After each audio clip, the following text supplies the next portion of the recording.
What is up, Nate Gang? As you can tell, it is Casual Wednesday here at the studios, and I am not wearing any pants. So in yesterday's video, I reacted to all of my old videos, and by all of them, I mean like 2 or 3. Today, we're going to do a little bit different with the same idea. I'm going to go over, by talking, through a list of all of my favorite and least favorite videos. So going back to my very first video, it's not good, but that kind of makes sense because it was my very first video. I was talking like this because I thought that's how all the people talked. Going back to about my first 3 or 4 videos, they're all pretty terrible, but you can tell that I actually put time into them, and they're just bad because I didn't really know what I was doing yet. Pretty much from the first video post, my videos were on a downward spiral with a few peaks in there. Most notably is the jokes on the roof that I think is, from my early age, one of the best videos I've made. Also, you have the video entitled Coffee that I reacted to in my last video.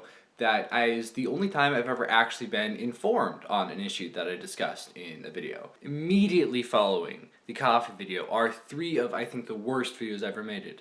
They are dog treats, water park procrastination, and Canadian complaints. These 3 videos are terrible because 1, I made all 3 of them on my phone and download an editing software. I just opened up YouTube and you can record in spurts, so I'd do that, and if I messed up I'd have to start over again, which meant that I really didn't care what messed up meant unless it was like really bad and I kind of ruined the video. From there, the videos just go downhill with one notable exception. Donald Trump gets roasted.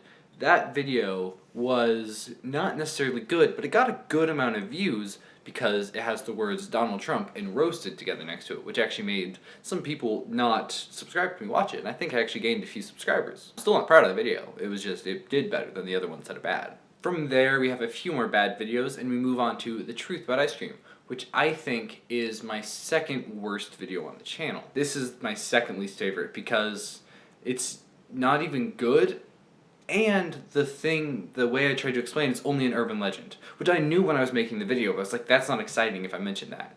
And it wasn't exciting even though I didn't mention it. It's just a dumb video. I just cheated myself and wasted everyone's time. Now for my least favorite video. It is the video I did for Project for Awesome. The Project for Awesome was started by the Vlogbrothers. It is this initiative across YouTube for content creators and people who are just viewers that want to get in on the fun to post videos supporting their charity. Really cool idea. I love it. But the reason I only participated that one time is because I wanted views out of it. I was like, oh, people will be searching Project for Awesome. I'm going to do this. So I looked up, oh, that's a charity. And I talked about it for a bit, tried to make a few jokes, but they weren't even close to being funny. Looking back on it, I'm really upset because I could have actually made a good video supporting a charity that I support, and instead I just kind of abandoned all that and was like, I can get a few views out of this. It'll be an easy way to gain some subscribers. Totally not the point of the initiative of the Project for Us. And that is when I stopped posting videos regularly. When I had first posted my first video and I was checking my phone like, oh, I got some subscribers. I got this many, I got 100 views. I was excited and it was fun. It was a lot of fun. I had a lot of fun putting it together, and that continued for a while. And then it just started dying off.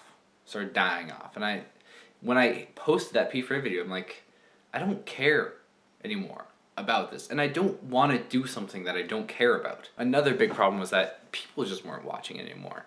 No one was like, hey, I liked that video, which at least they'd said in the beginning to try and humor me. Then it's just they didn't even bother. It was just bad. Most people probably didn't watch it. I'm glad with that. I didn't like making these. People didn't like watching them, and I only kept doing it because I felt like I had this contract with myself. Like I said I would post regularly, I'm gonna post regularly. It was about 2 months after my Project for Awesome video that I decided I'm gonna make this video because I think I could do it. I think it'll be fun. I think I'll enjoy making it, and I put time and thought into it. I actually wrote a script, and it was the How to Keep Your New Year's Resolutions video. The video itself isn't anything spectacular. One comment I received that is my favorite comment of all time. It is from Livestream. These were great tips. I have subscribed to your channel, and I agree. Pretty much everyone fails on their New Year's resolution, so what's the point? Winky face. Anyways, love this video and look forward to seeing you more in 2017. The reason I love that comment so much isn't because it just pours praise on me. No, it's because most of that video was satire, and I have no idea if that guy thought they were actual tips, if he was just like, oh, these are good anti-tips, I'm gonna follow the tips that you were implying, by saying the opposites of them. If he was actually just planning on following the tips that I laid out in that video, that is the bad YouTube channel equivalent of someone reading Moby Dick and then proceeding to find a dream that is unattainable, that really they have no necessity to be pursuing, and giving everything they have, losing their friends, their family, their money, and eventually their life, spoiler alert, and never attaining that dream, and being like, well, it's all worth it because Herman Melville told me to. And just in case you're wondering, I have no idea if that's an accurate metaphor because I have not read Herman Melville. 6 months later, and after I said I would be posting more as one of my New Year's resolutions, I hadn't. But 6 months later I did. Ginger Snapped His Back went up. It was an okay video. I actually, put a little bit of thought into it. Once again said I was gonna post more frequently. Once again didn't. Didn't post again until next January. Posted 2 videos in 1 year. Up top. Next up, we have my favorite video that I've ever posted. And this is a little bit of a sore subject for me. Because if you're new here, it is my Tide Pod Challenge video. You may be confused because you've never seen that video and you're probably looking for it right now. And you're not going to find it. I'm sorry, it's an emotional subject. It got taken down by YouTube for promoting harmful content or whatnot. If you want the full details, you can look at the next video, which is the I Got a Community Guideline Strike video. Video got like 500 views in 6 hours, which is far more than any of my other videos got, and in such a short amount of time, and I was proud. But then I woke up the next morning and the video had gotten taken down, and I went to school the next day and people were like, Nathan, I love that video. Why did it get taken down? I got a community guideline strike for just trying to clickbait. This is why YouTube obviously doesn't care about the small creators like me with my many 62 subscribers, I think I have, 61 subscribers, I don't even know, there's too many to count. But they obviously don't care about me as a creator. They need to realize something. Without me as a creator posting my quality and, regularly posted content, they would not even have a place to put the ads that I am not allowed to have on my videos because I don't have enough subscribers yet. They need to realize this just got a little too real.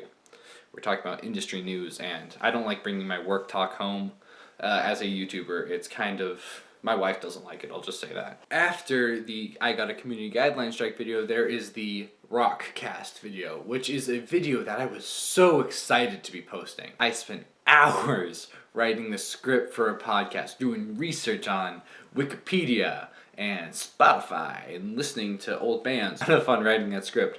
But then I recorded it, and I was recording it like 10 o'clock at night into my crappy headset mic, and it just sounds bad. I really didn't talk in the way that I should be talking in a podcast. The next 2 videos are the Yellow Submarine cover that I did with one of my friends and the Senior Predictions video. When I went to upload the Senior Predictions video to YouTube, I could not because of copyright. 5 songs that got copyright claimed by the YouTube algorithm. 4 of them, the people were like, okay, let us monetize it, let us take some of the money, do whatever you want. But one of them, Universal Music Group, they were like, nope, can't post this video. No one can watch it in United States, Canada, or anywhere else in the world. And that didn't really fly with me because I wanted people in the United States, the rest of the world, and Canada, if it exists, to be able to watch the video because I'd worked hard on it and people wanted to watch it. But back to copyright issue and how I avoided the law. I was like, why don't we just record this? Went to my friend Zach, we recorded it in one take like it says on the thumbnail of the video, posted up, no problems, just had to monetize the video for the other companies because I'm not recording Tom Sawyer by Rush with a mandolin and a guitar in one take on my phone. I don't even think that's possible. But yes, it was one of the top 3 times I circumvented the law. One of the other times is the time that I may or may not have not paid like 20 cents on a donut at Krispy Kreme. I used a gift card and it didn't have much money on it, I knew that, but I thought it enough to get a donut. So I go, I get my donut, and she's like, you still have 20 cents left. And I thought she meant I had 20 cents left on the card. So I left, took my donut, and she didn't stop me.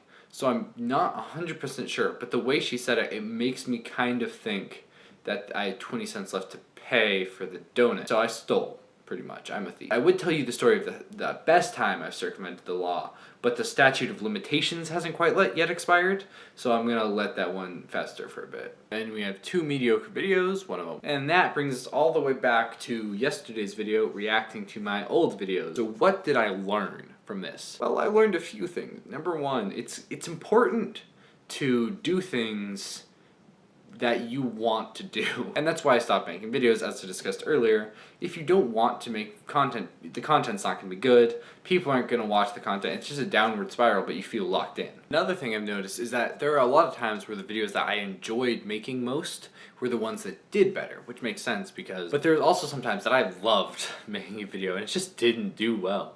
And I think that's kind of just because I am me. Even if I knew people probably won't like this video, I would post it anyway. And that's kind of what happened with the Rockcast and what I thought was going to happen to the Type of Challenge video. And that was a surprise that people actually thought some of the dumb stuff I did in that video were funny, and actually commenting stuff like, wow, this is good points. You should be famous, here's my money on that video was really cool. And you cannot prove that that didn't happen because all the evidence has been erased. Most importantly, it reminded me of how fun some of the stuff actually is. I want to start doing more YouTube videos for real this time. There may or may not already be a script written for a video coming out either later today, tomorrow, or the day after tomorrow, depending on when this gets posted and when the other video gets filmed and edited. Stay tuned for that. It is going to be very underwhelming, but it's going to be made. But I want to issue a challenge. Do stuff that's fun.